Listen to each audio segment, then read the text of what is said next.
Taking this blindfold off to see what this life's all about.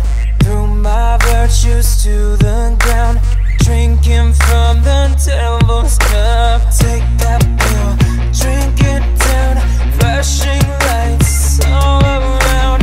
High as hell, drunk like I finally don't give a fuck. 'Cause I'm breaking all the rules tonight. Not going down without a fight. As long as I'm still breathing, doesn't matter how hard you might try.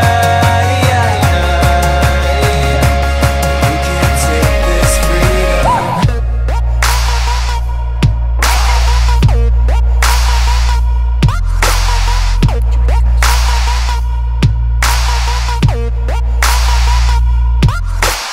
Waking up, I'm a mess, sleeping on the bathroom floor. Last night's a blur, don't know for sure, but I'm ready for another round. You're talking shit, don't hear a sound. Take a hit and pass around. High as hell, drunk like I finally don't give a fuck. 'Cause Hey guys, how's it going? Hey, this is the, I don't know what the intro is for this one. This is the Overpass Live. My name is Eric and I make apps. Wow, you guys all showed up really early today. I started up a couple minutes with the intro so that you guys could join, but I really appreciate you guys being here. Now, can you guys hear me all right? That song, Mr. Neptune, that song is Toxic Hearts, Freedom. It was on, it's one of these royalty-free ones that, yeah, and it was like my favorite one, so I always put it at the end of the videos, and I really like it. So, hey Azimuth, hey Parash, hey Drew Boyati. Oh, I hope our internet's still going all right here. Hey Rodrigo, yeah, he's always here. Zayad, let's see, Christopher, sup. Data Plus Code, hello. Hey Tim, how's it going? Cool. Hey Dustin, thanks for joining. Wow, this is a much better time. See, every time I've been doing it, I thought 8 p.m. would be more convenient for everybody, including my family, because like Friday night's the night I have to make, well, it's one of the nights I'm responsible for dinner, and it's takeaway night. So like every night, every Friday, what I've been doing is like rushing home, quickly going out and get pizza or something like that, and rushing back for the live stream. So this is kind of nice. We'll be done, you know, we'll have to come back later on tonight. So, all right, thanks everyone for getting here. Prash, thanks. Yeah, I don't know what you said first. Cool. So this week has been the big news of the day is us 10,000 subscribers. So I want to really thank everyone for subscribing and everything like that. That was you know, this morning I woke up and it was like 9,997, and I got up at 4 o'clock this morning because I thought, you know what, I've been missing the gym too much lately. I've been so busy with other stuff, and I think, you know, I'm gonna start getting into the habit of getting up at 4 again, because I've been getting up at 5:30 and going to the gym at lunchtime, which means that always gets pushed back. So I need to get back in the habit of going in the mornings, and so I got up at 4 o'clock this morning and you know, saw the 9,997, and you know, and I just watched. I sat here, you know, kind of working on one screen and one other screen and watching it, you know, tick over, and got to 10,000, and that was kind of nice. I mean, it's not like it makes a big difference or anything like that, but it's just one of those vanity things. It makes me feel a lot better, so I really appreciate it, everyone. Hey Rahul, thanks. Mentor, I'm good, thanks. Yeah, so that was pretty cool, and I've been trying to kind of celebrate today, but it's, you know, it's one of those things where it happened so early this morning, and I thought, yeah, I've got so much to do, so much work to catch up on, and you know, but it's nice that the weekend's here. So this week was the week that I decided to pull all my games, or all my language learning, my free bubble bath games again, because of the Apple deal, GDPR consent form. I'm so sick of saying GDPR. It is just this thing that's like on my back all the time, right? Even though, like, there's nobody's ever contacted me about it. Nobody's ever said anything to me. I did have one person respond to an email saying, "Hey, I didn't sign up for this for GDPR," and I was like, fine, whatever. So so that's kind of, I'm trying to think about, you know, prospecting and everything like that. So that's really how it does. But the one thing with the Apple deal, I did a video about it earlier this week where too many people were saying, yeah, if you like spyware in your apps, and I thought, oh man, I don't need spyware on my other apps. I already get that on my big one where they keep saying that. So let's see. Azimuth says, hey, how's it going? Can you please talk about Android? Okay, Rajat says, could you please talk about Android game marketing? Okay, we'll have a look at that. Azimuth says, I really like your car. Nice choice of color. Dude, that was the one. I actually, this is, so last year in around, I guess it was May or June, it was probably May. I did a video of a tour of my office, my other office, and it had a picture on the wall of a Mustang, and I said that's the one car I wanted to get. And for like since I was 16, I wanted to get it. And I actually there's an app you can download, the Ford Mustang app, and all it does is a VR thing where you like put it, like puts the Mustang there. And so I have this picture of a blue Mustang in my driveway like a year before I actually had it. And so that was the one thing when I got it, I thought it has to be blue. In fact, it's automatic transmission. I would have preferred manual, but because it was the only one they had in the UK in that color, that's what I wanted to get. But yeah, I love that. I love that car. I love that color. Thanks, Azimuth. Navneet says, hello. Hey, how's it going? Okay, and can I talk about Ionic a bit today? Sure. I mean, Ionic is still my framework of choice for all stuff that's not necessarily App Store related. So when we do stuff for clients, I'm still doing a lot of Ionic. I was talking to Rodrigo about it. I still do a lot of stuff in Ionic 1, and but I really, I love that framework. I think it's really great, despite the fact that I think, at least in the UK, if you type in Ionic into YouTube, I think my video comes up third or something like that. So it's like I get like a lot of nasty comments on that video by people saying, oh yeah, you don't sound like you know anything. And I was like, oh, I'm not saying it's bad. I'm just saying, my concern about Apple. So Jennifer wants a Fiat 500. Yeah, it's cool. The Mustang. I see other cars on the road. I actually see, I'll see cars. First of all, I justify it to myself. If I see like a, what's a really expensive one? The Jaguar. If I see a Jaguar, I think, yeah, it's a nice car, but I'm sure it's way more expensive and everything. And besides, if I given the choice, I would prefer the Mustang. That's the one I wanted, like when I was a kid, and that's what I wanted. It's like there's no other car that I would want to get. So, let's see. And Prash said, can you do a Google Play review on Extreme Personal Voice Assistant? Let's see.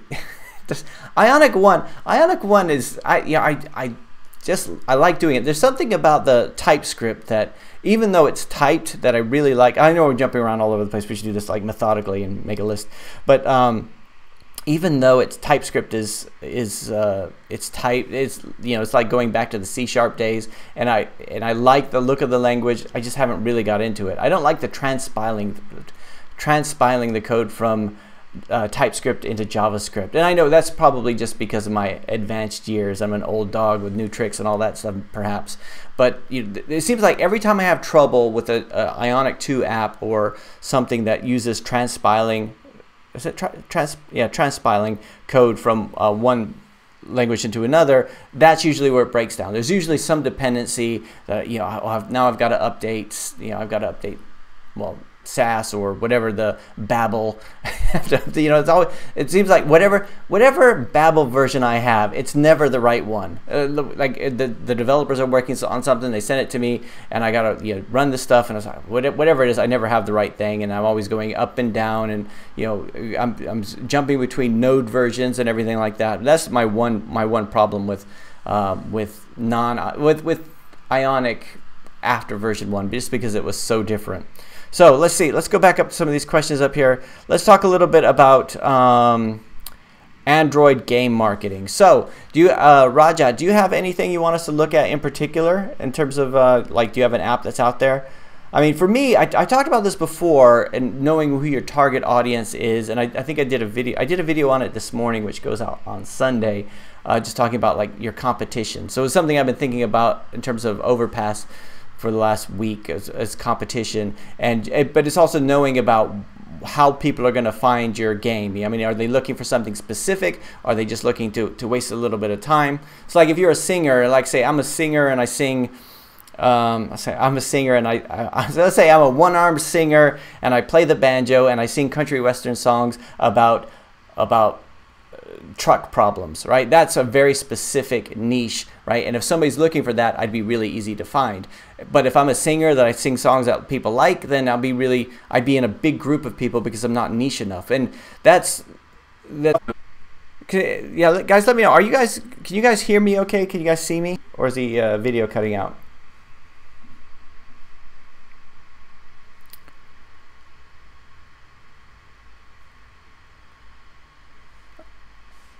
Okay, well, I'm gonna keep going. It's buffering a lot. Oh man, great, cool. So I mean, maybe I wonder if a lot of people are using the internet at this time as opposed to the other time. Cool. All right, so it's cutting out for me. Lots of buffering. Yeah, it's buffering on my side too. All right, so maybe I should switch from Wi-Fi to another one. Let's see. Can I do that? Can I do that without losing you guys? Let's see if I can change the settings over here. Great.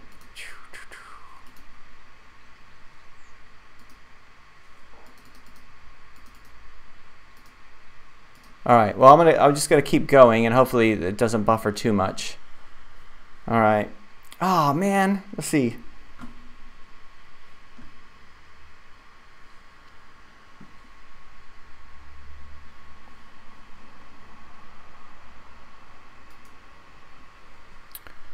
Okay, well, sorry about this, guys.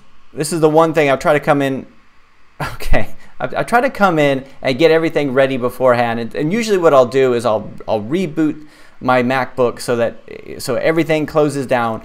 But my MacBook this week has this fan that just, when I restart it, it goes like really loud for like 20 minutes. So I'm trying not to restart it. So, you know, but yeah, what you guys are saying there about doing I don't remember what I was saying there, but what you guys are saying there about getting a designer, I highly encourage you to hire a designer if you have to. It doesn't have to be a full-time designer. Like we have Sandy on our team she's a full-time designer, and she's actually going to go to part-time. That's one of the big bits of news this week. She's, you know, she just wants to do some other stuff, so she's going to be going to part-time. But for a lot of things, it was just keeping her busy. And if you're doing games especially, you can't do it. For the first couple years, when we did like our first language games, the bubble bath games, right, we just used like open source images, and it just really sucked. They all looked the same.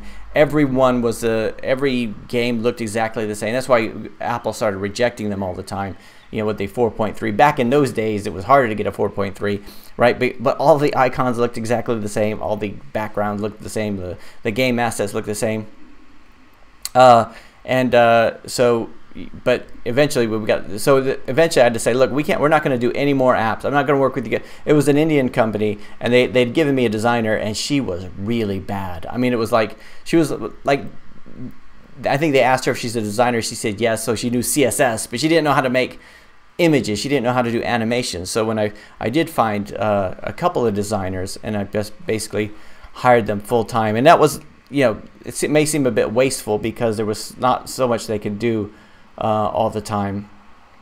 I mean, trying to keep her busy all the time, but you know, when you need that one thing, when you need like an image or an animated sprite, because I was going to like Upwork and hiring people, and I would find somebody who could do a really good like image for the title image, but when it came to doing animated sprites, he couldn't do it. I hired one guy, spent like $200 I think, on a Running Man animated sprite for a game called Agent X, and I just wanted a guy running, right? And I thought, we'll do a silhouette because it'll be easier, right? And he did the animated sprite, and it was like, once we put it together and the code and everything, nothing, it didn't even look fluid. It was like the guy was like, it was like jumping frames and everything like that. It looks like it was limping. So eventually we had to do one. Let's see, let's go back and answer some questions. Hopefully the video, I'll have a look at that again. Rocket Loop, same on my end, very bad in designing. Yeah, that's same it. So Sandeep says, apart from Earspy, are you able to get any app to top recently? No, it depends on the keywords. Nothing that's like in the top like categories or anything like that. But we try to always get things up in the keyword rankings. So like, I think we had Swahili. For the keyword Swahili, I think we were 3rd at one point. I don't know where we are now because I keep putting them back on the store and removing them. And this whole removing the apps from the App Store thing, it's kind of messed around with the rankings. And it's all about the keywords and stuff you put in. I mean, there's so many people, like SEO people, who will contact you and say, I can make you the top of Google, but like nobody, you know, it depends on the keywords that go in. Like I could say,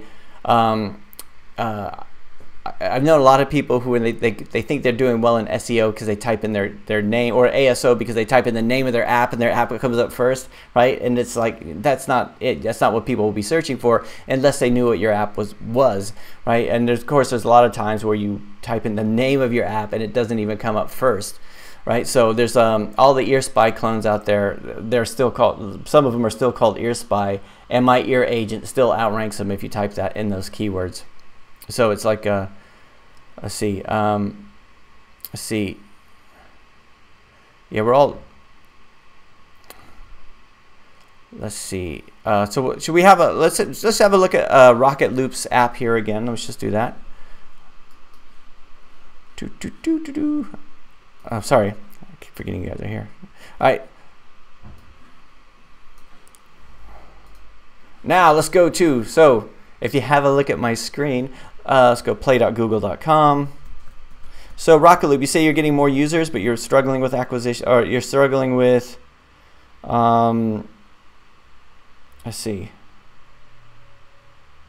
Oh, so your visibility has improved. Okay, cool. That's exactly what we said last time. So you're saying that people are visiting your Google Play page, but they're just not downloading. Is that right? Rocket Loop. Is this one, right? SGI Games. Cool. So you've got, is this the right one? I'm sorry if I don't remember.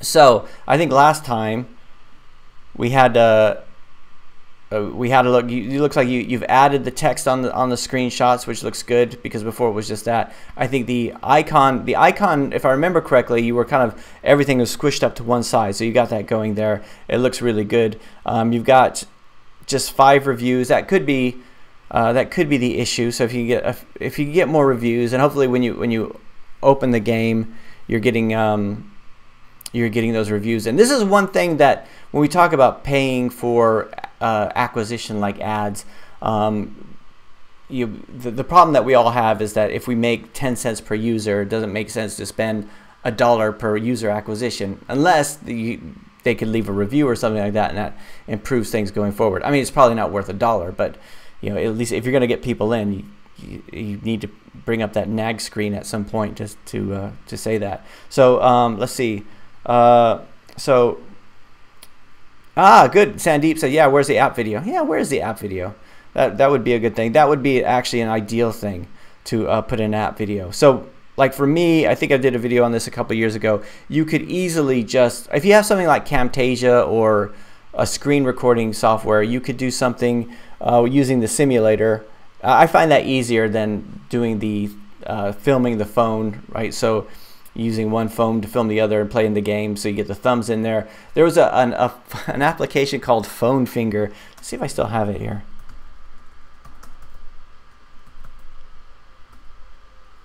Oh, I don't think I still have it, but there was an app on the Mac called Phone Finger, which would allow you to, here we go, which allow you to just turn your cursor into a big finger. So let me see if I think it's like, if you download, it's an Xcode project. That's if you're on a Mac. So so like when I was doing my demo videos for Google Play, what I was doing is I was running this application here. Let's see if it works.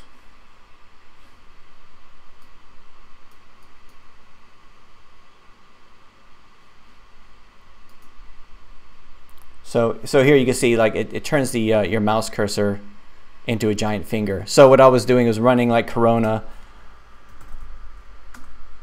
and just filming the screen, putting like a green background in. Let's just do a code. So like I would film.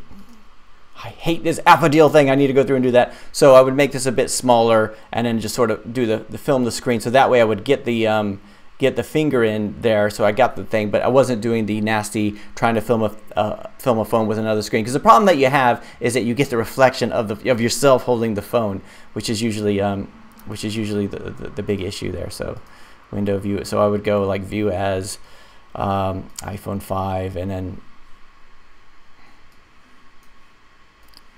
go in there. And so this is how I would film my my demo videos. So just capture, you know, close in on that bit, and then play little videos in, you know, intersperse it with some interstitials, and that way you're not having to mess around with that. And that application is called Phone Finger, which is I think it's a Xcode app that you could download, and it works on the Mac. I don't know if there's an equivalent on iPhone.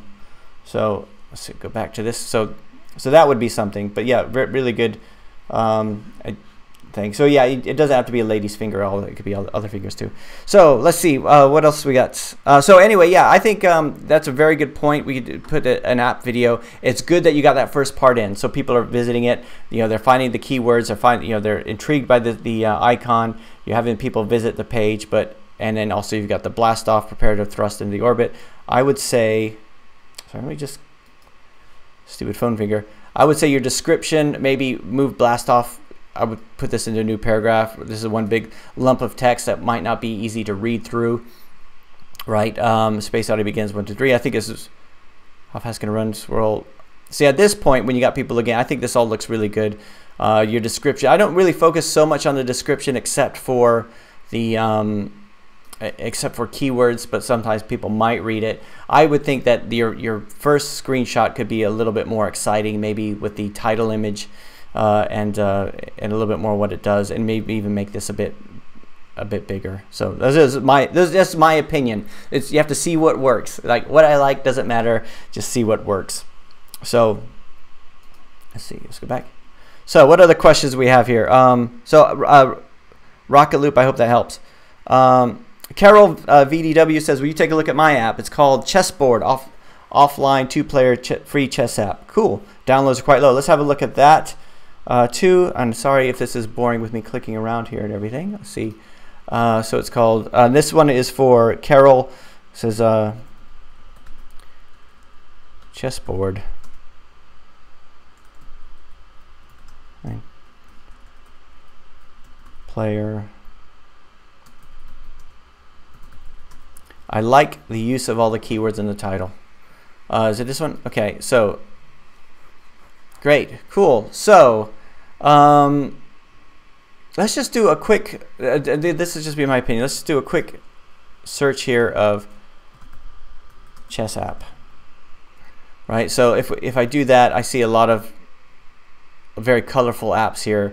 And I'm not saying that this makes a sense, but this might be a good candidate for a Google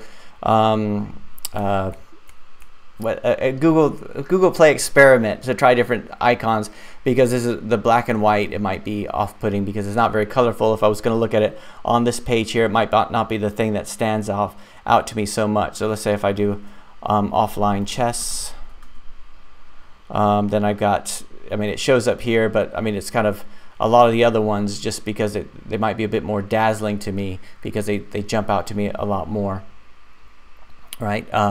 So I mean, but then again, that's just my opinion. That's the kind of thing that you would test out. So and what else? Let's see. I think it's really good with the apps. I mean, it'd be interesting to see what your views are like, because I mean, your page views. So it's obviously that people, I mean, because it looks like if people are getting to your page here and they're looking at it, they might not be thinking of the big benefits. So like some different screenshots you could do here would be, rather than just show the game, because I mean, you could do the game inside the device, which is like something we all do. We all do the app inside the device with a hand holding it. I have no idea why, but we just do. But this is one of the things that the benefits of an offline chess game is that you can play with your friends, and you could play with your friends and not need an internet connection. So if you could find some stock images of two kids sitting there on a phone looking at it together, that might be something to include as screenshot number one. You know, play chess with friends offline, or whatever. So you have the key points and put a bit of copy into the screenshot. So you know, this is ideal because, you know, it's offline and it's completely it's just playing chess. So you know, you don't have to carry a chessboard around with you. It's always with you. So I mean but that's just my idea. So I don't know how it is. Oh, thank you very much, Crazy Cashier. Oh, Mega Man. Whoa, thanks very much for the £5. Yeah, let's take a look at Crazy Cashier. All right, so you pay you £5. All right, that's not a requirement, by the way, for anybody. Let's see. Cool, but I really appreciate it. Let's go. Crazy. So, sorry. So Crazy Chess. Does that help at all? Does anybody else have anything they want to say about the chessboard? Let's see. I think I'm losing. So I'm sorry if I'm losing track of where we are. Let's see. All right. So Rocket Loop. Okay. I'm sorry. I think I need a moderator. I need somebody to help me with this so to read a bit faster. So Carol. So yeah. So Carol VDW. I hope that helps a little bit. If anybody else has any other advice on the chessboard game, please let Carol know. For me, I think it's just the black and white is cool, but maybe it doesn't stand out so much. I mean, you can still have it black and white, but maybe a little bit more flashy. Again, looking at, I mean, you're not just, when we look at the views, we're thinking about the keywords. So the 3 stages, I always talk about the 3 stages. Are they finding it? And if they are, is it showing up in the search rank? So if I do offline chess, it shows up here, which is cool. But it doesn't, but maybe it doesn't stand out so much. But this one, I mean, this one doesn't look very good either. But this is just like clip art, and I mean, you could play around with different things. I think it's a Google Play experiment, or just changing it. It doesn't mean you have to change the icon of the app. It could just be the Play Store icon. So like this one over here, where it says 2018 up in the corner. That doesn't necessarily mean that if you downloaded the app that's going to be on the icon. That's probably just on the Play Store icon. So what I was doing at one point was I was doing the free in the corner, like of the free apps, because I thought if people are using the app, then that will encourage them, that will remind them that they don't have the full version, and it will remind them to go buy it. But then if they did do an in-app purchase, I couldn't change the icon on Android, so that was like kind of a thing. Then I realized I could just change it on Google Play page and then still have that. So you can still change that a little bit. Jack Run says, how's it going with Appadeal? Appadeal sucks. I mean, I went through and put Appadeal on all those apps, and then I didn't see any transactions come through. I don't know what I did wrong, but it's but is that whole consent form. And to be honest with you, I probably should have done a custom consent form, but I didn't feel like doing it. And I think I have to do that, get my designer to do a nice little cute image to say, yeah, so we can say something like, do you want personalized ads or non-personalized ads, and all that stuff. So I think it's kind of down on me, but the code that they provided was really bad. Let's see. Lawrence Hearn says, can you look at my app called AStat Phone? Okay. Oh yeah. Well, let's look at. We'll go these in order. We'll look at AStat Phone,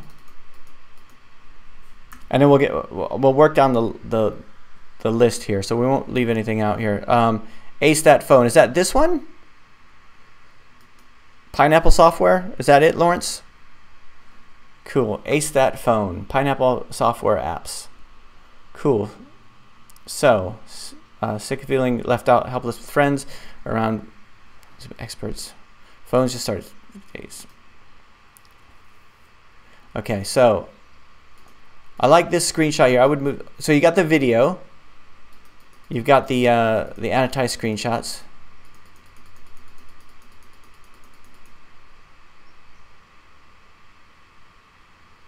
Okay, let me just read it, because I'm not sure what it does immediately. You might want to have something just really big. Lessons. Is this an English learning? Significantly helpless with you use your phone, use UI. When you download AStat Phone, you just don't get it. You don't just get an app. You just an app. You get the feeling of unstoppability. Okay, cool. So I mean, this is just my opinion. I mean, I could watch the video. We put the video on, but in my opinion is I can't tell what it does yet. So it's taking a while. So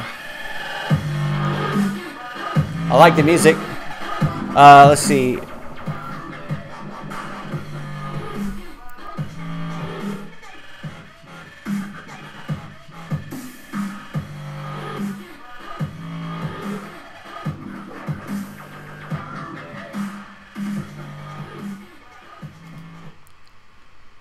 Okay, so for this, again, it's just my Lawrence, this is just my opinion, if I'm looking at the right one.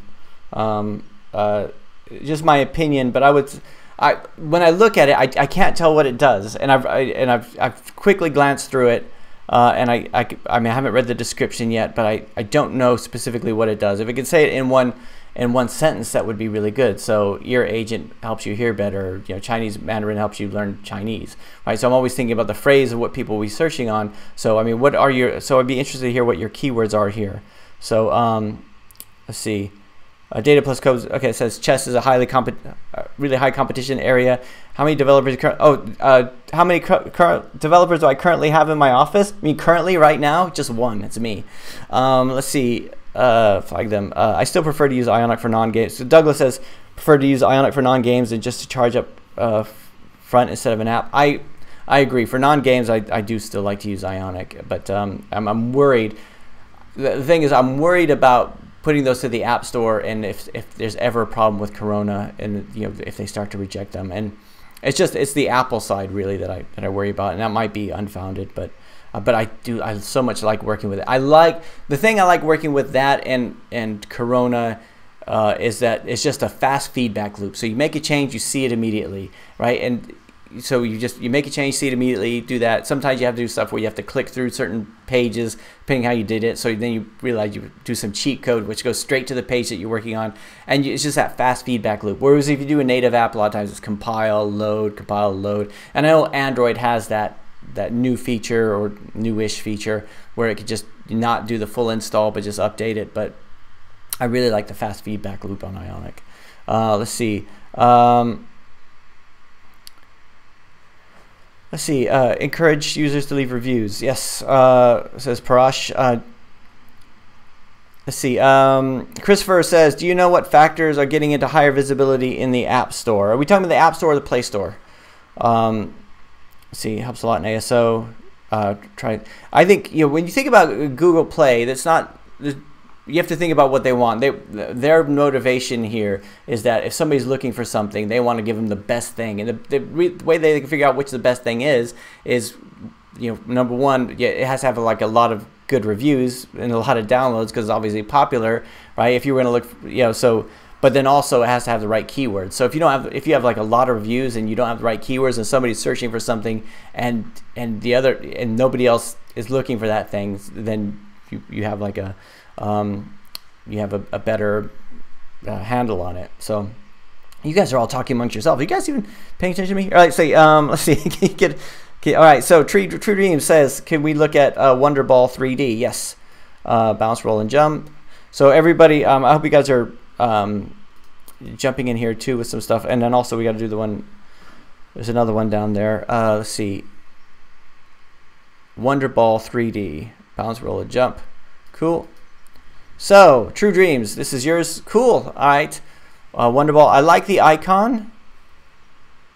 But it's whether or not it works. Wonderball, bounce, roll, and jump. The use of keywords, and also the same thing. If we look at adding some annotations. So if they get to this point, then will the screenshots be enough for them to go from? And a video for this would be really cool too. Just something that shows later levels and how it does, especially something like this. I assume that it swings and everything like that. So if I get to the point where I get to here, then at this point it would be nice to see some gameplay before I make a decision of doing that. And then also think about the keywords. Now in terms of keywords for something like this, I would say addictive, but addictive is probably so overused. But something that we do. I mean, if it's similar to another one, you can take a look at what kind of keywords they're targeting and everything too. But I mean, if anybody has any other things to say about that, I like the icon, but it might be if you don't know what it does. So if I were to do, trying to think what kind of games we would do. I mean, yeah, I'm trying to think what kind of search terms people would be looking for to find that. Let's see. Okay, so Christopher says, okay, I'm I'm taking from that, get more reviews and include ASO reviews and responses. Yes. So what we do for reviews, we get the reviews and we have, like, we're practically begging for reviews of the app. And then when we do get good reviews, we use them for Instagram and social media and everything like that too. So if you look at our Facebook and our Instagram, you'll see there's a lot of, like, just reviews from users that will put as quote images. We used to try to do, like, motivational quotes like everybody does, and we realized that everybody's doing that, so we started using those, and then we can link back to the stores and everything, which is a way to reuse the content that people are giving you. Let's see, Carol says, what percentage of users do you think should implement a new release? All of them, I would imagine, at some point.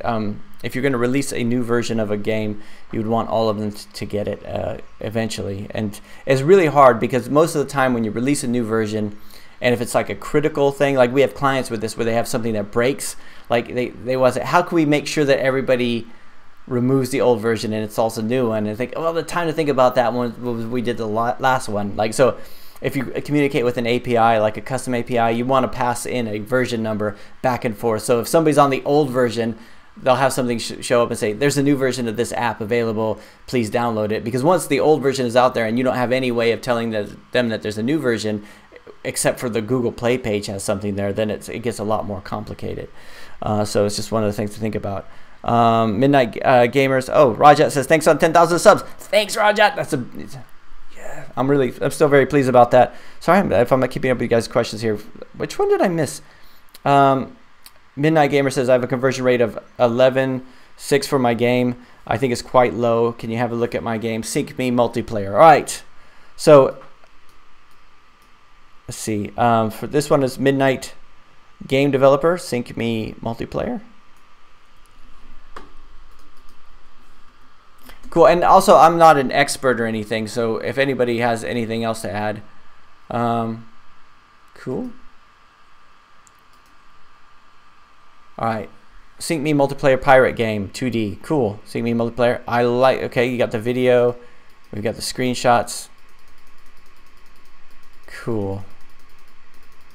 Multiplayer pirate game. You got a decent amount of, well, I mean, for a new game, you got a decent amount of reviews. If we type in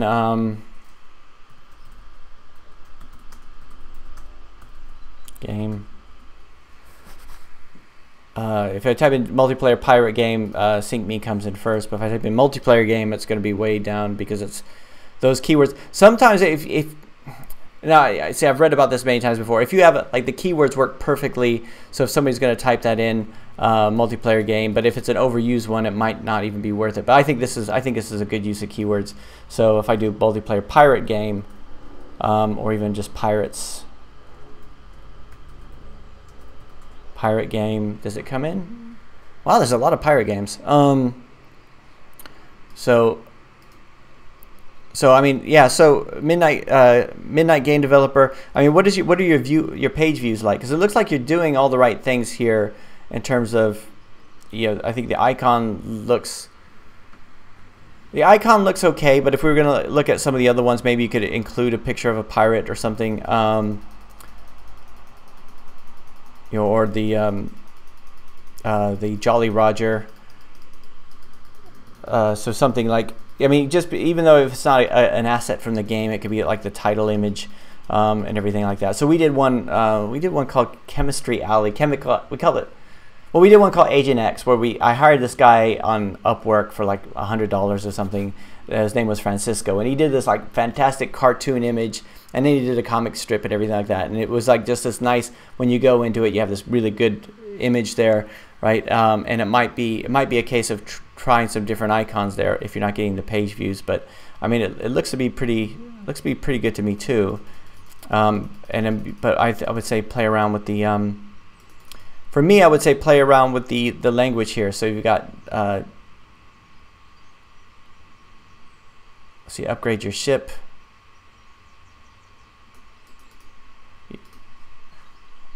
You've got one bad review. Can play with family. What? Okay. This is a bad review. Can play with family, deleting. He obviously hates his family, but I think you're replying to the reviews and everything like that. That's a terrible review. Sometimes people don't make sense on the reviews. All right, so yeah, I would say for this, I mean, the only thing I think of, because everything else looks okay here to me, but I mean, what do the rest of you guys think? Let's see. Tim L says it's easy to get bad reviews, but hard to get good ones, or is it just me? Yeah, I think so. I mean, you have to ask for the reviews because nobody's going to do it, you know, just because they like it. They're all going to, you know, they're gonna, if they hate it. I'm the same way. If I hate something, I'll go through and I'll complain about it. If I really love it, then I might write a review, but otherwise I'm not. So you kind of have to ask them about it.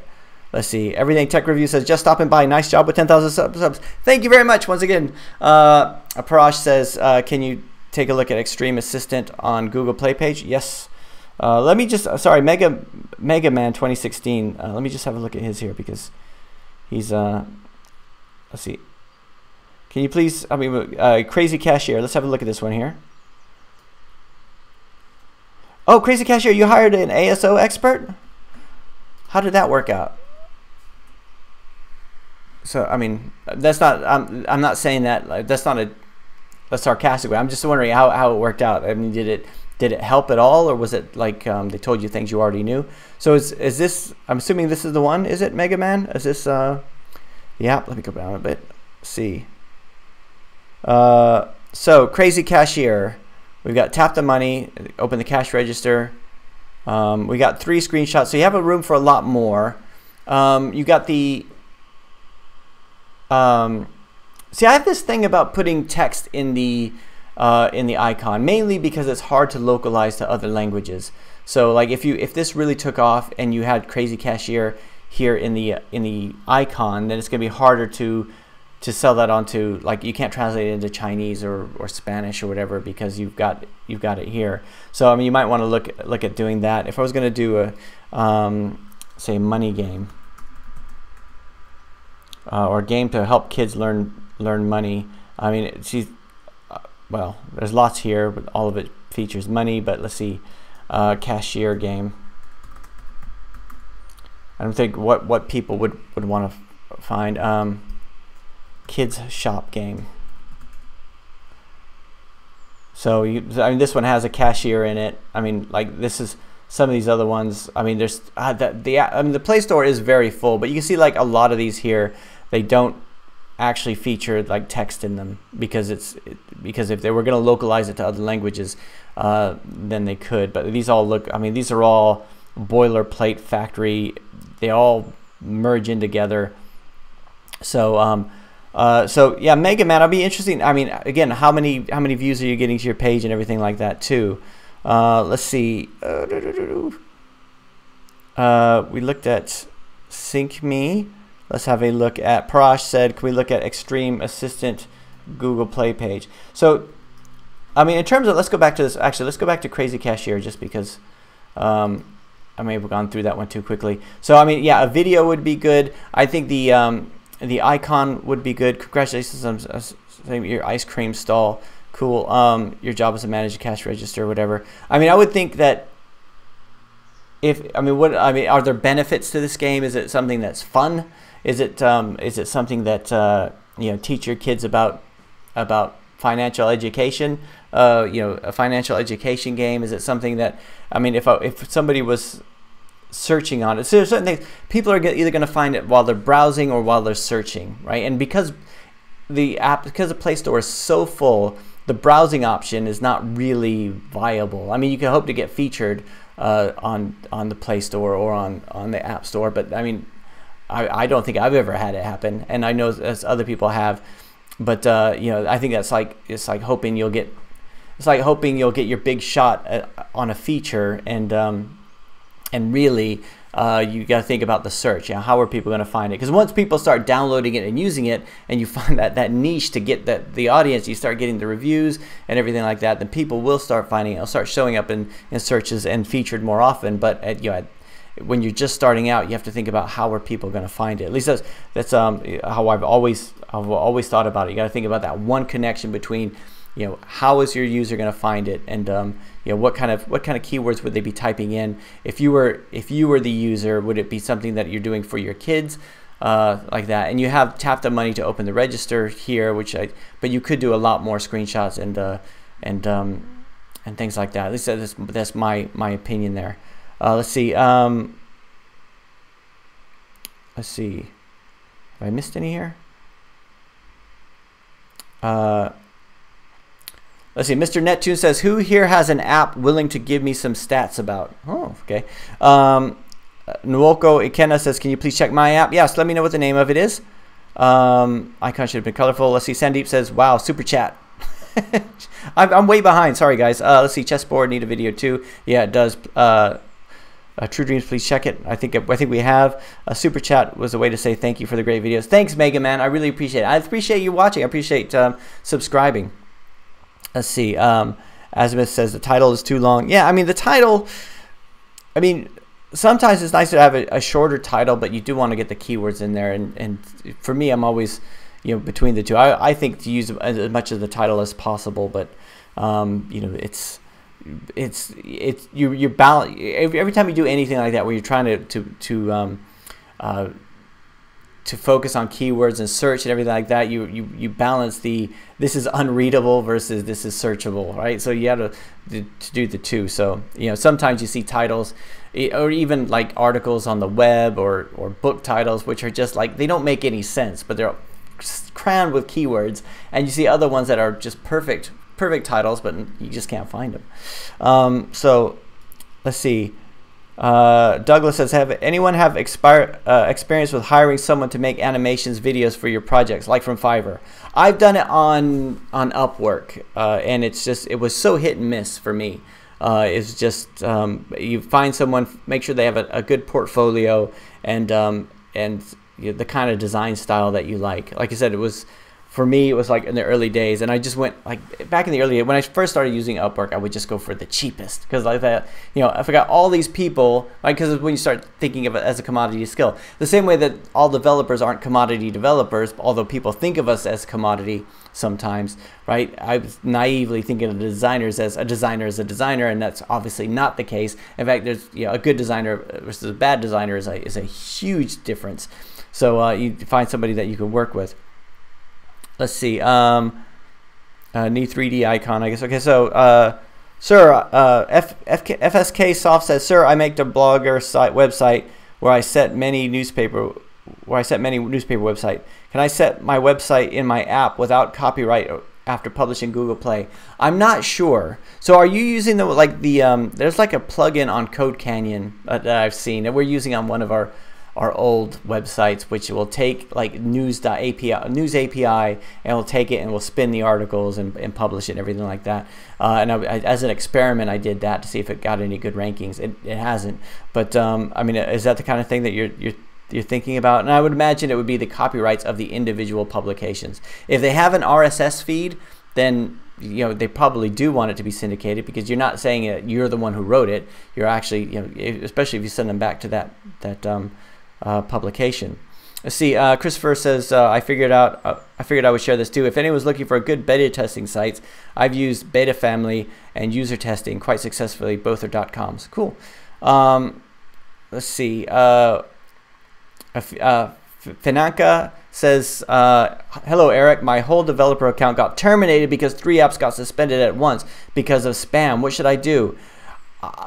I would think that you should probably create another developer account. I mean, when I get an app suspended, they'll say, if you fix everything, you can upload it to your account as long as you fixed everything to the same developer account. But if you have too many strikes against you, we'll disable your account. So, which is like a way of saying, we're not going to tell you exactly what the problem is, but if you fix the problem and then upload it again, if you actually fix the problem and guess what it was, then you know, we won't suspend that. But if we suspend it too many times, then we'll suspend the account. And so what I'm wondering, Financa, is that if you did you get something like that when they sent you an email? Did they say something saying you can create another developer account, or did they just say you're suspended and there's nothing further?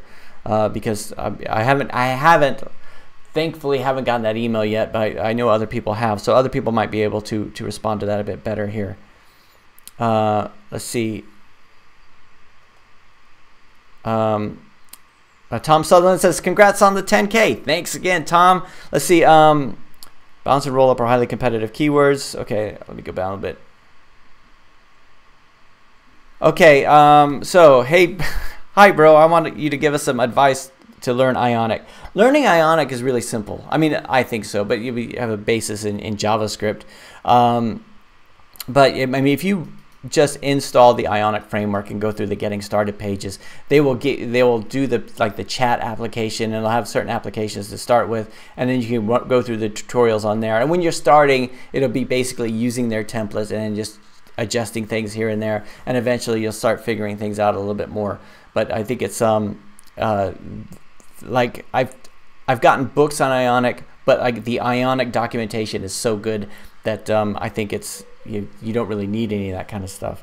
So let's see. Douglas McClip says there used to be places to trade app reviews that I used in the past quite successfully.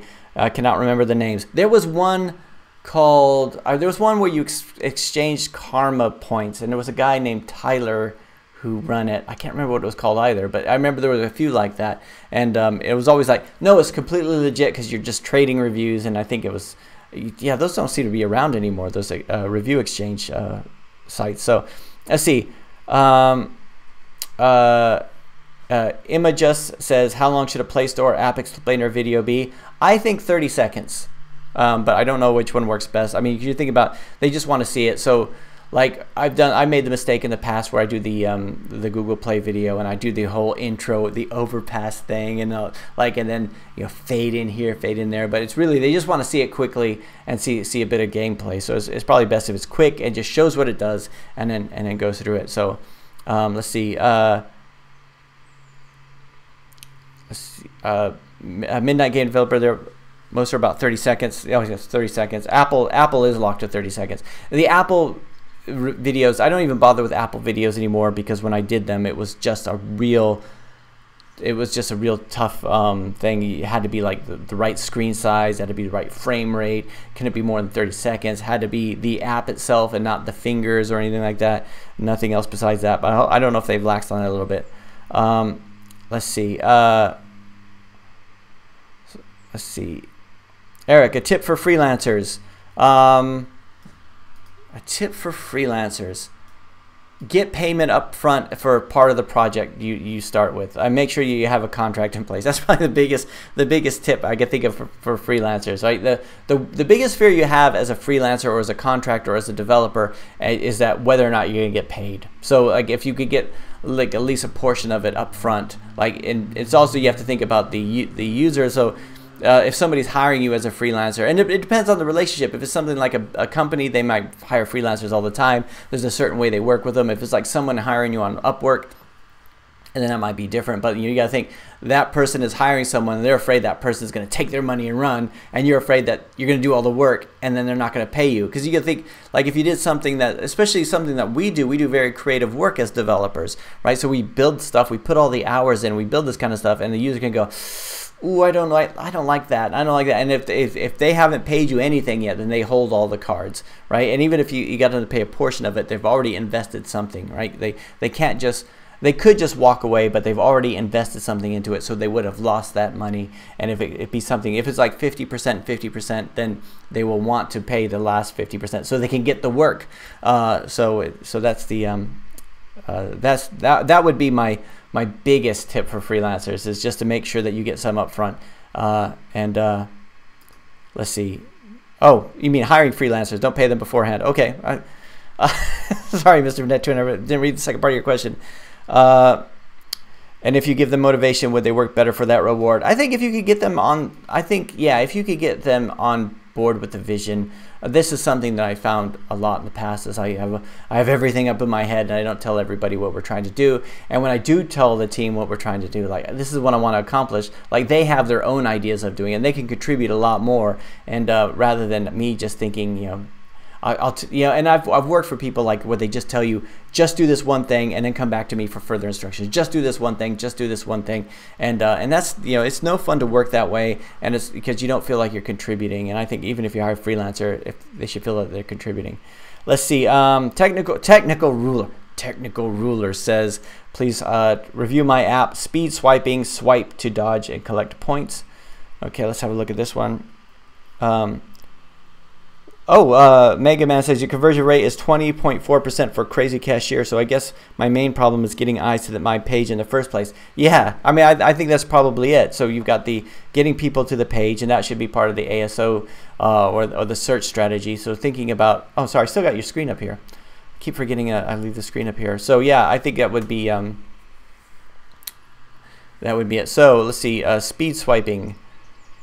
Swipe to dodge and collect points. Yeah, I think this title might be a bit long. It just doesn't really flow off the tongue. But then also thinking about the value of the keywords. Is somebody going to search for collect points, or I mean swipe perhaps? But let's see, speed swiping. Again, I mean, we go through this one. You have to think about the keywords. How people are going to find it? Is this going to be? Is the icon really giving you an example of what it does? So let's just do a general search of swipe game, I guess. It depends if you so like this one, which is what I was gonna say, like look at the swipe games, the trend seems to be showing the finger in here, even this up here, because it's showing actually the swiping here. And I mean, it might be that you contradict that because everybody's doing that, but it also shows a little bit more about what it does. So so we got this here, and then also, yeah, if you had something say more about what it does, and this is the bit where you got the elevator pitch. This is where you got hours of fun. Swipe swipe till your fingers get tired. Can you beat the best score, right? Or whatever. How fast are you? That kind of thing, and put that here rather than thinking, because I could look at this and possibly not understand what it does. The swipe, and it is, if you doctor the screenshots, you can put this finger in there too, I think. And then also just thinking about how people get to it is my thing here. So let's see. What's the next big app idea? Says Dubriotti. Oh. We have one that I've been thinking about. There's one that not just thinking about, but I've drawn up designs for, and then we start working on it. But it's more of a corporate app, so it's not really for the App Store. But there's a few that I would like. There's a few that I would like to do for the App Store and get that passive income back up. A lot of it has to do with learning, and it's just because Apple's rejecting it and everything. It really just, it's hard to create things if you know that you're going to spend all this work into it. They're going to say nope. So that's just me. Let's see. Emma just says, I'm about to hit 5,000 downloads with my first app. Fantastic. And I haven't done any marketing yet. Should I take out some adverts on Facebook or try something else? I would say, see, I was that way too. I remember when I got to 5,000, and I remember being at 4,000 downloads, and I thought, I never knew like when it was going to stop. So I thought, it'd be so cool if we got to 5,000, right? And but it sounds like it's got some steam on its own, right? If you could, I would say Facebook ads, perhaps. Let's see, what can you do with it? If you're already getting the traffic in, you can start putting in. You can start. You know what you could do? You can use Firebase invites. So there's if you go into Firebase, and you could create these URLs where it will say invite a friend, and it will be this URL that could go to either the iOS or Android depending on who you send it to. So there's I think it's an invite API, and you can do, so you're getting the traffic in there, but what you want to do is spread that. So you can say, invite a friend to unlock a level, something like that. Oh, I've still got the screen up here. I keep forgetting that. So let's see if we can find this Firebase invites. So this is something we use a little bit here. So Firebase invites are a way to just go into Firebase and you put in the URL for the app, and they've got the different the iOS setup and the Android setup, and you could go through this. So if you're getting the traffic in there and you want to spread it, you can find a way to do that and have it, maybe unlock a feature or something if they share it with their friends. And what this will do is it'll allow you to send it to them without having to think about, are they Android users or iPhone users. And I think it looks through the contacts, if I'm not mistaken. So you have to add like context permission and everything there too. So let's see what else we got. So that would be an example. That'd be something that I played around with a little bit before on Ear Agent, and And for Ear Agent, some people just thought it was too creepy, and I got complaints about it, so I think I removed it, and we just went back to rewarded ads for that. But that might be something to look into for that. Let's see. Azimuth says, I put all my keywords in the full description. My apps are all about trending topics, my country, and not apps I personally love to create. That sounds good. James Christopher, Eric, any idea on what to do on getting banned disabled on AdMob? Like, you mean to not be disabled on AdMob? So yeah, basically they're going to come to you. So AdMob is easy. AdMob will come to you and say, we disabled your app because of this, right? And you say, okay, I changed it, right? I'm going to reduce the number of ads. I'm going to reduce the I'm going to change the ads position. If it's because of accidental clicks, you can say, look, I'm sorry, I was, that was definitely not my intention. Can we get that restored, right? It was my fault for not putting the ad test device in when I called the ads and everything like that. So you need to do that kind of stuff. As long as you weren't specifically going through, and what they really want to stop is people who will have automatic click type of stuff that goes through and just click, and they think that's going to make them money. It just gets banned like that, right? So if you weren't doing anything, if it was just a genuine, honest mistake, then they will turn it back on. But just say you basically, when you do the appeal, say, I've made these corrections, and we should be able to turn it. Would you please turn it back on? I've done it. I've had that happen about 4 times in the past, where I've had to go through and appeal the decision and say, sorry, I did, my ads were in the wrong place or whatever. I don't understand why this happened and everything. So so that's kind of what it does. Let's see. FSK Soft says, sir, which of apps get many downloads? That's easy to find out. Just look at the go to Google. If you really want to find out what the top apps, you go to the category pages on Google Play and look there and start working downwards. So it's gotten to the point now where if you do go to the top category pages, you see a lot of big brands there because they've all well established, or they might be a popular trend or something like that. But you'll see some that have somehow rose up the ranks. So let's have a look at that now, just so we can see. So if I go to Google Play and I go to categories and I go to, what was it? Oh, top charts. Sorry. Go to top charts, go to top apps, and of course this is going to be it. But you see a lot of stuff. Love Island is obviously, you see all these big brands, and it didn't used to be this way. So now we see Hello Stars by Fast Tone Games. Now that might be a small indie developer, it might be a big one, I don't know. But you see some of these are kind of rising up here. So they're big enough that they're, despite the fact that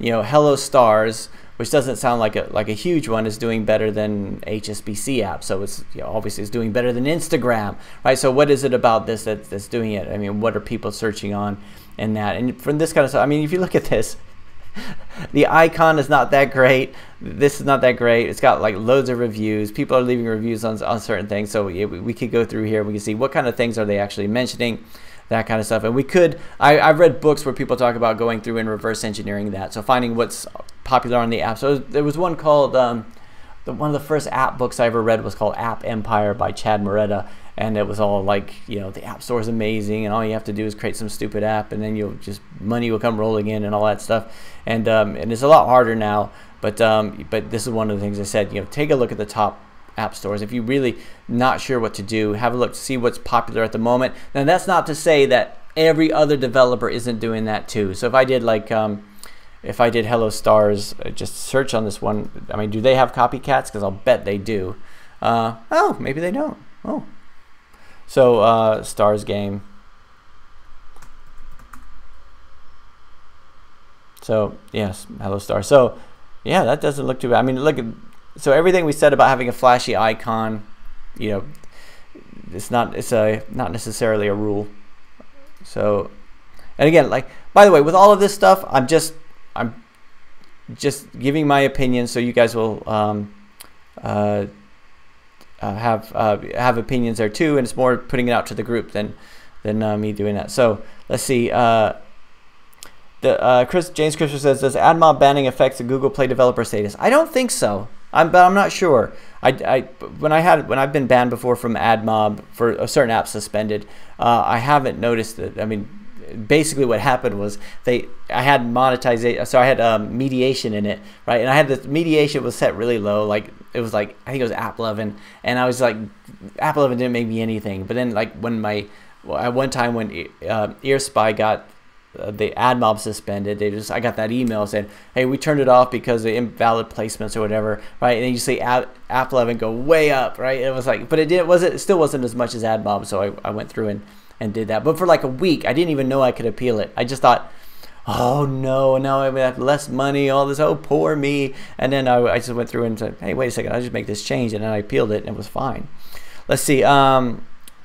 Jubaldi Das says, what will be the cost of development time for an app like Swiggy? Because I got a job to develop this kind of app. It's basically a food delivery app.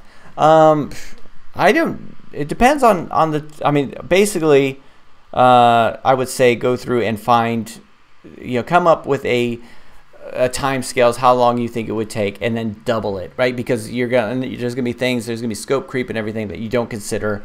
If you think this will take me 2 weeks to do, right? Then you haven't had enough conversation with the user. You say, this will take me 2 weeks to do, and then the client will come back and say, oh, we just had this one little thing. We just got this one little thing, and you could be like, no, because that's like I'm already over budget and everything like that. Or you could say, yeah, we got enough budget in that. We could do that, and just really, because really you want to give the best service that you can, so you got to make sure that you charge enough. Let's see. VJ Ratan says, I really want to acquire knowledge like you have. I learned C on my own. What should I do next to become an Android developer? Well, I would say learn Java, or learn Java, or what's the other one? I'm blanking on the new language. What's the new language? I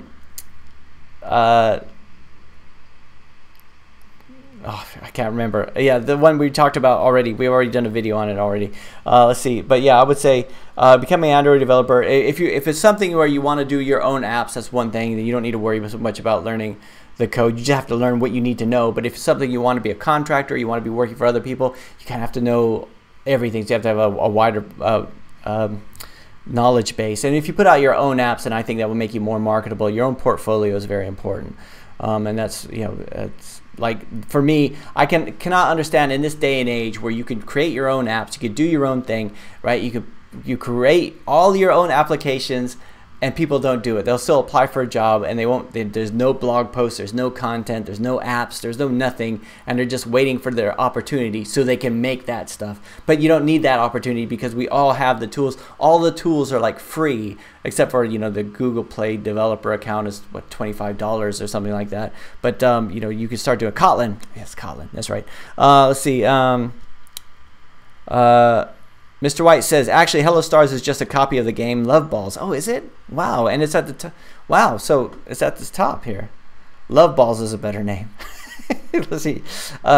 Christian, what is your opinion on the new AdMob reports layout? I just keep going back to the legacy mode because it seems much better. I'm the same. Like every time I look at AdMob, I think, oh yeah, where's that thing now? But I've set up a few new reports on it so that I go in and look at it. But yeah, I was so used to looking at the old way, and I knew all the way they reported and everything. And I just need to get used to that. So Kotlin, yes. Okay, so are you going to remove the live stream after, Eric? No, I'm not. So last couple weeks, the live stream goes up and then it sets itself to unlisted for some reason, and I didn't realize that, so I set it to public. So I'll make sure that I set it to public after this. So if anybody wants to rewatch it, then you can. But then we got all the buffering issues and then everything too. So let's see.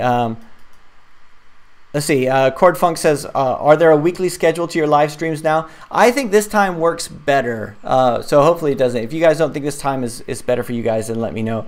The problem was before was I was doing it late at night, and I was doing it at 8 p.m. and I thought it was better for people in California, but then people to the east weren't able to watch it because it was so late, and hopefully this time works better. And I was going to do like 2 live streams a week, but I think we just keep covering the same ground over and over again. So let's see. Firen says, can you make a download button for downloading any files from my app? Oh, can I make a download file button for downloading any files in my app? It depends on where you download them from, I would imagine. So yeah, you could, if you had like the URLs, it depends. Not any files, but depends on where they are. But yeah, I would imagine so. Emma just says, I'm in the UK, so this time a day means I can tune in after work. Yeah, that's cool. All right, so, and a Mega Man says, has anyone actually used native ads? How does the ECPM compare with interstitial banner ads? I've heard great things, but I've never used them. Like, it was just, it's been years and I haven't done it. I just can't find a good placement for them. But I've heard really good things about it. So, I mean, has anybody asked me to look at their app and I haven't looked at it? Because I apologize about that. Because the stream goes kind of fast. So let's see. Cord Funk says, have you had a look at developing native apps with NativeScript? Yes, I have. So when NativeScript came out, I thought, this is good. I want to learn this. But the developer community didn't seem to be very big at the time. And it just, when you start learning this kind of stuff, one of the main things you look is, I want to find some tutorials on how to start this. And then you got the two competing. At the time, it was NativeScript and React Native. And NativeScript, I like the fact that they weren't run by Facebook, run by Telerik, I think. And I started going through there and doing that stuff. But I just think the material, I couldn't find enough material on it. So it's just, for me, I just want to find, like, if you run into a bump and you are, on any language, you have something where this should be working but it's not, and you're just banging your head against the wall, and you want to burst into tears, but you're like, this should have taken me 5 minutes, and that was 5 hours ago with just one little thing, and I've torn the code all apart, and I've done everything, and it's like in the cartoons, like there was a Popeye cartoon. I think there was a Donald Duck one. It was the same thing, where there was a fly flying around, right? And he spends a whole cartoon trying to catch the fly, and in the end he gets a shotgun out and he's shooting the holes in the wall and everything, trying to get this fly and everything, and the house is crumbling down and everything, and then he lays down and the fly lands on him. That's what it's like when you're searching for a bug in code. Sometimes you just tear everything apart. You think, I'll just rewrite this function because that's obviously what's wrong, and then you change that, you move that, you pull everything out, you think, I'll comment out this whole module over here, I'll do this, I'll do that, and then hours go by and you find out you're missing a semicolon someplace. I mean, it's just, it's ridiculous. So when you don't have that, when you don't have enough documentation out there, or you don't have enough tutorials, then you end up in Stack Overflow, and there's usually some idiot who will say something that's completely not right, like, oh, you need to rebuild your entire system, or you need to reinstall this, or just do this, or whatever, or reboot, or whatever, and you just like, I'm sure that's not it, but that's the only thing I have to go on, and you're chasing your tail all over the place because nobody knows. Let's see.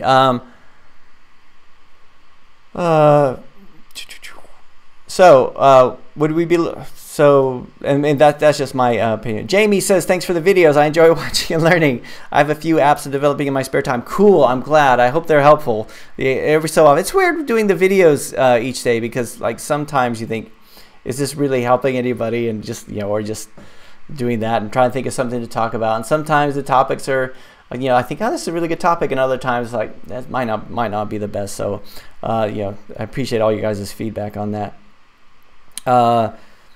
Azimuth says native ads is good. The ad format I made most money from. Oh, really? So too bad Google discontinued native ads Express. Yeah, but they got native ads. They replaced it with something else, didn't they? And Christopher said, would you be willing to look at my keywords again? It's been a few weeks now. My app is Stash, how to make a budget for iOS. Oh, Stash, how to make a budget. So let's see. So let's do, oops, did I not do that right? Let's just share my screen here. Stash, how to make a budget on iTunes. Cool, okay, cool. So it looks good to me. How to make a budget Stash. Great. I mean, with these changes, Christopher, how is it improved? I mean, has it improved at all, or is it something that you have to go through and change it again?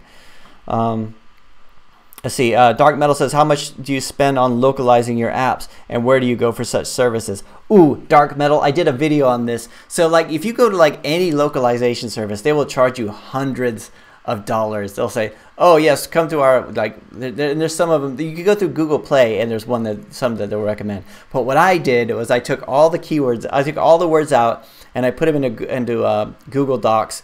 So the description, the strings.xml, put them into like Google Sheets and Google Docs and everything like that. And then I just went on to Upwork and said, I need this translated. I've got this many words. I need it translated in this language for $5 a language, right? So I thought I'll start at $5, and most of them I could find somebody for. Because my whole thing was I didn't need, like, I wasn't doing legal documents. I wasn't doing anything that was really sensitive, right? I just needed somebody that was better than Google Translate, somebody who knew their language, right? So that was my whole thing. So like when I translated EarSpy into all the top languages, I think I spent like $80 for the whole thing for like 20 languages, and it was like, you know, it was nothing. So some languages like Japanese and stuff like that, I couldn't find anybody, so I paid $10. But like, so for me, from my point of view, I didn't care if it was like somebody who's 15 and just wants to make a bit of spare change, right? I didn't need an official translator, right? So that's where I went with it. But if you go to any other service where they'll do all that stuff for you, it gets really expensive. I mean, you know, that's just me. But yeah, I did a video on that, but that's basically what I did. CordFunk says, I started looking at Vue.js a month ago. I haven't looked at that. The only reason I went for it instead of React is because of the Facebook licensing. Yeah, I mean, that's just it. Facebook, if Facebook hadn't screwed me with parse, and I know it's not the same, but you know, whatever. Let's see. Mr. White says, really helpful, thanks. Cool. Christopher says, I liked your fit on treating your first app like your first car. That's exactly because my kids are getting to the age where they're talking about getting their car, and they're like, you know, they're talking about getting expensive, like saving up for like expensive cars and stuff like that. Your first car, just get your first car, and then that's the one you're gonna mess up on. That's the one you're gonna do all that kind of stuff. And even like, it scares me. Like, I have a friend who was doing his app. It was a few years ago that I talked to him, but he was like spending like a year and his whole savings creating this app, and he was coding it all himself and everything like that. And I was like, you just need to get that on the App Store and see how it does, because you test the concept, because you might spend all this money on it and then nobody downloads it, or nobody can find it, or whatever. You don't get the feedback, because the user feedback is a huge part of this, and you can't ignore that. You know, as a developers, I know I do. I think, you know, well, the users are crazy, right? The users are crazy. Who needs users? Software development would be so much easier if we didn't have users, but they're the ones that, you know, they're the ones, the reason why we're here. So that's what it is. So that's what I think. So let's see. CordFunk says, have you ever licensed your software out to companies, like for a monthly, yearly fee or something like that? I haven't. I've thought about that, and I have actually reached out to a few like hearing aid companies to see whether or not we could do something like that, but never got a response from them on that. Let's see. Let's see. Yeah, Dark Mail. It was a good deal. You have to think about it.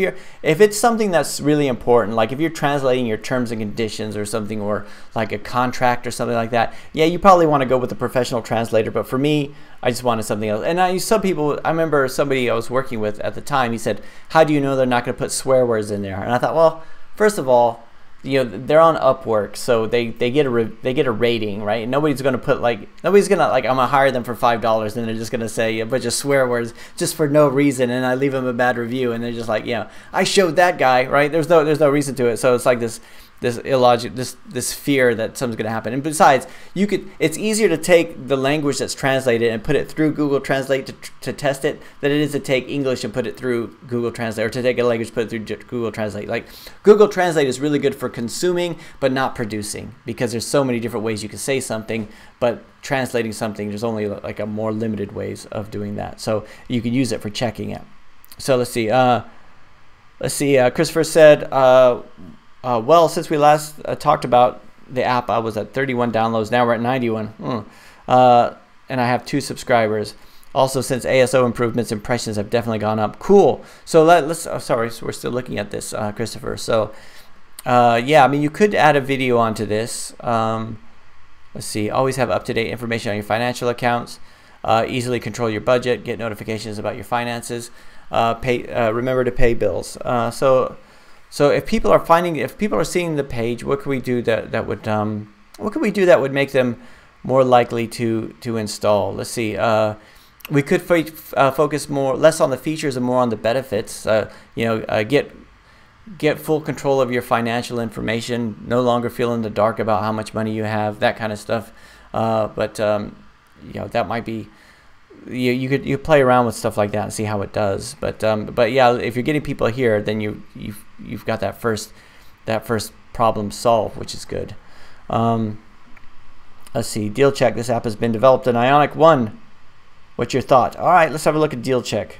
It's like, oh my God, we've been here and doing an hour and 20 minutes. We're gonna have to wrap up here soon. Oh, deal check. We'll do this one here for Drubojati. Sorry, Drubojati. Did I say that right? So deal check. Is it this one? Real estate analysis, so done in Ionic 1. Cool. I mean, this looks good to me. I mean, I think the screenshots look good. I think the icon, if it's working, I mean, you're getting the reviews. Reviews seem to be, you're responding to all the reviews. What else? Cool. Your what's new. This is another thing. Your what's new is a thing that I never really thought about before in terms of keywords. Like, if you're gonna put new keywords in, you might as well put them in the what's new section too. And I always put like remember to leave a review when I do the what's new. I don't know if it really helps, but I just do it anyway. Let's see. Cool. Read more. Yeah, I mean, this looks good to me. I mean, what kind of downloads are you getting? 10,000 plus. I mean, yeah. I mean, is it performing well? I mean, are you happy with it? Let's see. Emma just asks, sorry to ask you again about advertising, but any other advice for my first campaign? I am trying to decide between Facebook adverts or trying to place in-app adverts in other people's apps. So you have to think about the targeting of it. So if you just like anybody, like for me, if it's like it's a specific group of people for your app, like you think doctors might use it or something, or like mothers over 30 or something like that, then Facebook is great because you could target them, right? And Facebook is expensive though. But if you're like I just need to get this in front of as many people as possible, you can go on to AdMob and do like a 2-cent click through or something like that, or 3-cent, right? And put those ads through and have it reach more people, and that might be more beneficial to you. So I think it's more on the targeting. So Facebook is really good, but it's expensive. But the reason it's expensive is because you could target it really well.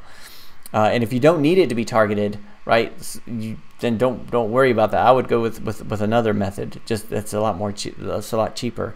At least that's my opinion, my experience there.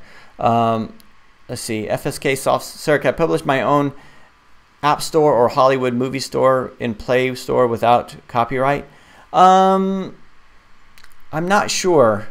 I think I would check the terms and conditions on that, because if you're just showing it as content within the application, then maybe not. You're not pretending to be those things, and you're not using, if you don't use them in your screenshots and your advertising, then maybe. But I'm not really sure about it. Mixat says, Eric, you have the most hideous logo I've ever seen, which makes it special. What's the story behind it? Thank you for the hot and cold comment there, Mixat. So yeah, I designed this one myself, right? And every time people keep saying to me, at least once every couple weeks, somebody say, Eric, your logo sucks, let me redesign it for you. But I don't have a logo problem, right? Every time I think about it, I think, is it really worth going through and updating all the apps, all the documentation, all the websites, everything, and spending all that money and time to update the logo everywhere because one person says they don't like it, and then we do all that, and then the next person says they don't like it, and the next person says they don't like it. I once read a book once about marketing, and it says so many companies, what they'll do is they'll hire somebody to come in on their marketing, and the new person will come in and say, you need to update your website. It's stale and old, right? And because they're so used to seeing it, they think our website is stale. We need to redesign it, right? But the truth is, if nobody's seeing your website, it doesn't need to be redesigned because everybody's hitting it for the first time, unless it's like, just like design and everything has changed over the years. But a lot of times, you don't know what else to do. You just think, I'll just redesign the logo. I'll redesign the website. We'll have a rebranding. That's our problem. But the problem is not rebranding. The problem is getting people to find it. And I think about, I'm not usually swayed by somebody's really nice logo. I'm swayed by other things, the content and everything they produce. But that's just me. But yes, Thank you for commenting on my hideously bad logo. Let's see. Midnight Gamer says, have the downloads increased after the translation by a real person compared with the Google Translator translation? Yes, they did. So this was so on Google Play that was changing it, like it tripled overnight, and it wasn't changing it in the app because I basically, as I was waiting for all the translators to come back and at all different times, so I was like coordinating everything, make sure they all got their jobs done.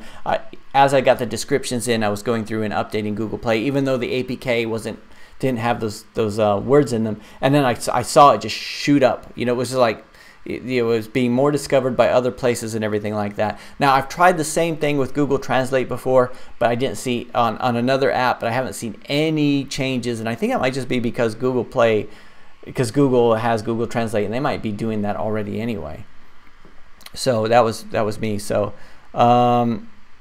See, what do you think about the value of AR market? I don't know. I'm really intrigued by it, but you know, when you see stuff like I spent 2 hours today looking at ML Kit on Firebase, and I know I shouldn't have, because it was like it's a distraction. It's like I should be working on this one thing, but I'm thinking, no, this is important. I might be able to find like a really good idea if I look at this, right? And the ML Kit. Oh, let me just. I still have my screen on here. So one of the things that like there's certain use cases they have, like face recognition and handwriting recognition, everything like that, which might be pretty cool. But in the end, it was basically looking at it, trying to find. It was looking at the technology and trying to find the project based on the technology. It's like the wrong way about doing it. You say this technology is really cool, I'll build something and then I'll find the audience, or you think I'll find the audience and then I'll build something that serves that audience, which is probably not the best way to do it. Cordfunk says, I know you use Firebase. I find myself always using Firebase real-time database before I would use MySQL. How do you feel about using Firebase real-time database cloud store? So we have a project now where we're using both the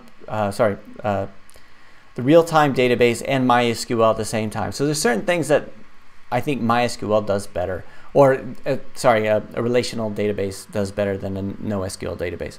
So like if you're storing like lots of data and you have like lots of reports, it's hard to go through and loop through all the nodes and everything and on a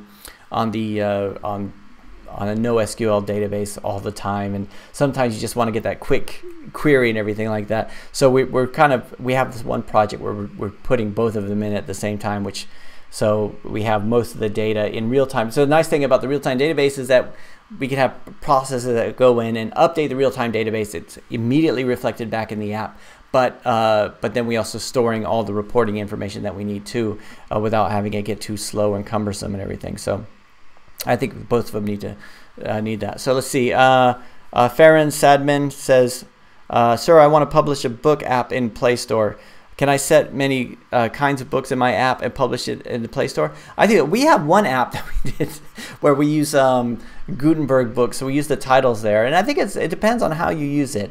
If it's something that if you're allowed to sell them, if you're allowed to display them, then I think you probably could. But it's I would check. I'm not really sure on the legality of that, but I would think that. Buwan Hadakari says, should I learn PWA? I think it depends on what your goals are. If you want to release an app and make passive revenue, I don't think so. But if you're looking for a job, then I'm sure there's lots of people looking for PWA. So I mean, that's what I would do. Finaka says, hello, Eric. My whole developer account got terminated because of 3 apps. I think, did we answer this one already? Let's see. I think we did. So Cordfunk says, I think it's like 100,000 concurrent connections is crazy. Yeah. Let's see. You're a really genuine guy. Keep up the great work. Thanks. Name I can't say. We'll see. I could. But let's see. Develop A3 says, do you think I should develop more apps one at a time by myself, or outsource to release apps faster? This is a good question. It depends. I mean, if you could outsource it, then you can release the proof of concepts faster and get them onto the App Store, and you're not spending all your time doing it. But you also don't know whether or not they'll make money. So it's like if you do it yourself, you're investing a lot of time into it, but you also have the agility to go through and change it. Sometimes when you outsource things, it's like trying to steer an ocean liner. Like if you're going through and everything's going well, as long as you know where you're going and all the plans are there. So like for client works, it's good because you know you know where you're going, everything. You don't need to make a quick turn all of a sudden. And sometimes when you release your own stuff for the App Store, sometimes you need to change things at the last minute. You think, oh, this isn't going to work, so sometimes if you can code it yourself, that's one of the major benefits of it. But there's other times where you know there's only so many hours in the day and only so much that you can do. Let's see. Dustin Ball says if you use Ionic 3, you get PWA for free. That's the coolest thing about Ionic. I mean, when I was looking at PWAs a few weeks ago, I was like thinking that's the Ionic side, and this is the whole thing. Every time I look at other frameworks like Flutter or Kotlin or whatever, you still think, or even React Native. If you do something in React Native, you think how easy would it be if we need a web presence also, and we want to have this available on the web too. And let's say we want to make a Facebook app out of HTML or something, then do I have to rewrite all this code, or can I do that? And that's one thing about the hybrid frameworks, is that no, you already have all that language and you can do that. So let's see, and Rodrigo says my PWA should be done today. Hey, congratulations! I got one of those 5 minutes equals 5 hours bug. Yep, get those. I get those so often. It is so infuriating because you lose all control. In fact, if you don't finish it that day, I will go home and just be angry. I'll be angry because I got this bug and I can't figure out what it is, and I know it should be working or whatever. And I'm just like, because it's this big unknown. Like I don't know why it's not working. I have no idea why this thing is not working. We had this on our website yesterday. We had one of our forms just disappeared for no reason, right? And we weren't even changing anything. We were using Ninja forms, which I should have just coded it myself, but it just disappeared. So I'm going through trying to find out what could have changed, all this stuff. So, and next thing you know, 3 hours have gone by and you're like, this is ridiculous. I don't even, nothing changed. And you're just thinking, I shouldn't be spending I've got so much else to work on, and I'm working on this one thing, and it throws all your schedule out and everything like that. But sometimes those things just happen. So, okay, so hopefully I've answered everyone's questions. I didn't expect to talk for this long. Appreciate everyone for stopping by today. If we'll do this again next week. Same time next week. If you guys want to show up. I really, once again, 10,000 subscribers today. Woohoo! Thanks everyone for subscribing. I'm really so very grateful. If you guys have a chance, and if you're so inclined, if you want to leave a review for Overpass apps on Google, if you do a search on Google Maps or whatever, and you can leave a review, you don't have to say you were a client of ours because you're not, but you can say like you like the videos or whatever. We really appreciate it too, and I really appreciate everyone watching the videos and everything and sticking with me, because I know sometimes they're not really very good, and and also, if you have anything you want to talk about on the videos going forward, sometimes the hardest bit is just thinking, what am I going to talk about today? So it's great when you guys come up with stuff. And then on the live stream, we talk for like an hour and a half. So it's fantastic. So anyway, thanks everyone. I'll talk to you guys. I'll talk to you guys again tomorrow on the daily video, and I'll talk to you guys in person next week on the live stream. So all right, see you guys later. Have a great weekend.